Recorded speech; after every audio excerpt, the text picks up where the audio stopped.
Coming up next on the Jeff Crilley Show, we'll talk to one of the top attorneys in North Texas. That's just ahead.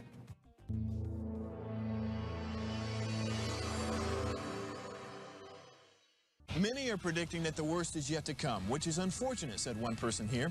Until now, they've enjoyed the reputation of being the nation's icebox. Watched a burglar in his home this morning by webcam. As a journalist of over 25 years, stories are what make my world turn. Reporting live from the Dallas newsroom tonight, Jeff Crilley, Fox 4 News. But in 2008, I took the jump from my familiar life and started a PR firm from my home. We're talking about anyone with a camcorder like the one I'm using becomes a television network. We started slowly growing the company, and we now have over 100 clients, and we've branched into the world of live digital broadcasting. I now own 8 different TV studios and have a huge team, and the stories that I now get to share are sometimes the most important of my life.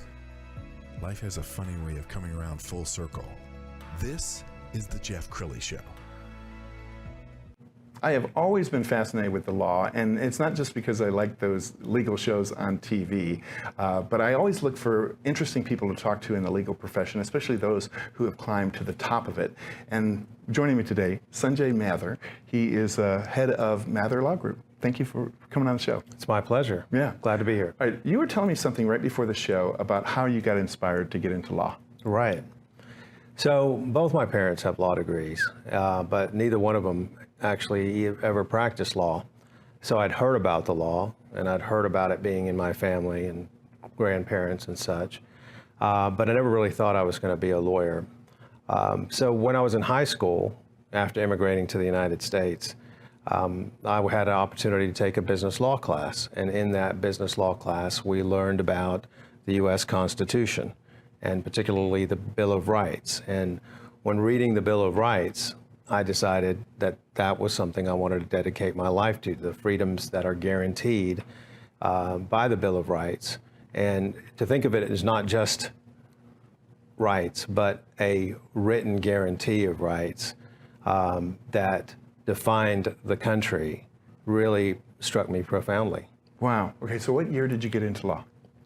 So, of course, when I was in high school, I still had to go to college, and so I went to Texas A&M, and then I went to SMU Law School, graduated in 1995, and started right away. Wow. I know in every profession there's kind of a win, right? In my profession, getting people on the news, somebody on Fox and Friends or CNN is a big win. What's a win for you? Well, really seeking justice, and many times for those that are underprivileged, or the smaller dog in the fight that needs the help to fight the larger one. The underdog's really where you feel like you overcame a huge obstacle and you put your talents to work, and you obtain justice that other people may not have gotten otherwise.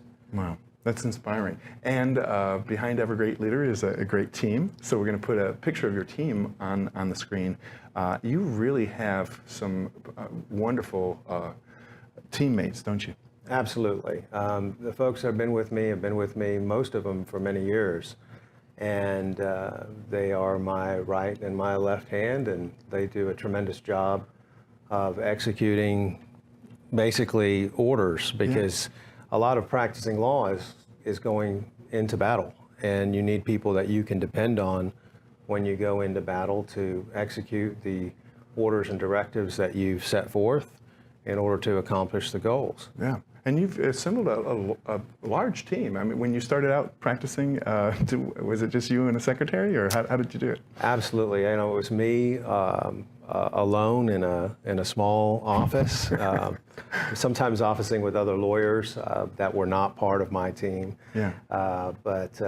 It took a few years, and definitely it was a learning curve to learn how to be not only just a lawyer, but to be a manager and to be a leader. Yeah. You practice in a wide range of subjects, and one of them is immigration. And what I love about your website is you're constantly producing kind of these explainer videos. Tell us about the origin of that. A lot of it just came from consultations. When you're consulting with folks, I think one of the things we want to do when we accept a new client is to ensure that they understand the process of what they're getting into and what they will be facing, to understand the steps towards the process and what we would be doing for them. And so I found it easy to turn that into metaphors. Yes. And then I use the metaphors as a way of articulating with visual images. And so that conjured up the thought of, why don't I put this into a video format and make it easy and fun to understand? And then that, of course, led to the animation. Yep. And basically, I just wrote those and worked with an animation team to put them together. And then, of course, edited with them and just made a little package for people to easy to well understand. done and thought-provoking questions. I remember one of the videos I watched was what happens to immigration when there's a divorce? And so those are like fascinating questions. Yeah. Yeah, many times in our divorce clientele, there will be immigrants, and sometimes you have a situation where a particular party to that divorce, a spouse, is the dependent immigrant, meaning that they could lose their status if they get divorced. And that can create, of course, a situation where they feel forced into remaining in a marriage. Sure. And in situations where there's abuse, there are avenues for us to seek independent immigration relief. That was really the start of our divorce practice. Really, the divorce practice followed the need of our immigrant clients to seek help in a divorce situation. And now, of course, the divorce practices encompass much more than our immigrant clients. There are many clients that are U.S. citizens. And I can see why you're so successful, especially in that practice, because you can truly empathize with their situation because you immigrated yourself. Absolutely. You know, you don't really realize what's on the line until you could lose it yourself. And so being an immigrant and realizing that people can lose their life as they know it. And I like to say that doctors save existences and lawyers save lives, because your way of life, which is where you live and who you know and where you grew up, is what's at stake many times when you're a lawyer. We're helping a client. That's what's at stake for the client. So, especially in the context of immigration, where somebody who may have grown up in this country at a very young age, brought here sometimes without any decision of their own to come here, sure, but then acclimated and became an American for all intents and purposes, could be deported or subjected to removal proceedings that could rip their entire life apart. And you do a lot of media interviews. We got a picture from you on Fox 4. That's my old station. Do you remember that case? Do you remember what you were talking about? I recognize the photograph and I remember the appearance. I can't say that I remember the exact nature of what that case was. It all blurs together. That's blurs together. Talk about some of your other practices, and I mean, what percentage would you say is business related or immigration, or how would you? It's pretty evenly split with the firm right now. We have lawyers that do criminal defense work. We have lawyers that do immigration. We have lawyers that do family law and divorce cases, and business law and transactions and business litigation.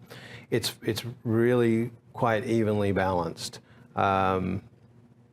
So what I do is I find what a client needs, and then I decide which of my team members I think is best suited for the case.